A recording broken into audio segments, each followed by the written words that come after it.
हर साल सिंध की नहरों और शाखों की सफाई सुथराई के लिए करोड़ों रुपए का बजट सिंध हुकूमत की तरफ से महकमा आबपाशी को जारी किया जाता है। इस साल भी जनवरी की शुरुआत से इस काम के लिए पानी की बंदिश जारी है। अब बंदिश खत्म होने में चंद रोज बाकी रह गए हैं, लेकिन जिला सांगड़ के ताल के खिपरो की जमीनों को पानी फराहम करने वाली सरल शाख, साटवर शाख, शाहबक शाख, खिपरो वहारों से निकलने वाले दीगर शाखों की ताहाल कोई सफाई नहीं हो सकी, जिसकी वजह से खिपरो और गिरदोनवा के तमाम जमींदार सख्त परेशान हैं। करोड़ों रुपए का बजट महकमा आबपाशी के अफसरान की तिजोरियां भरने में सर्फ किया जाता है। मज़कूरा बाला हुकाम तमाम नहरों और शाखों में मिट्टी के अलावा खुदरू झाड़ियों की भरमार है, जो आबादगारों के लिए बहुत बड़ा मसला बनी हुई है।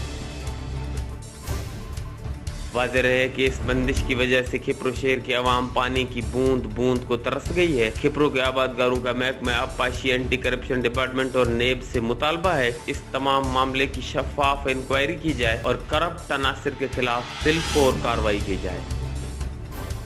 HRJDO न्यूज से अब तक के लिए बस इतना ही। मजीद खबरों और अपडेट्स के लिए देखते रहिए HRJDO न्यूज।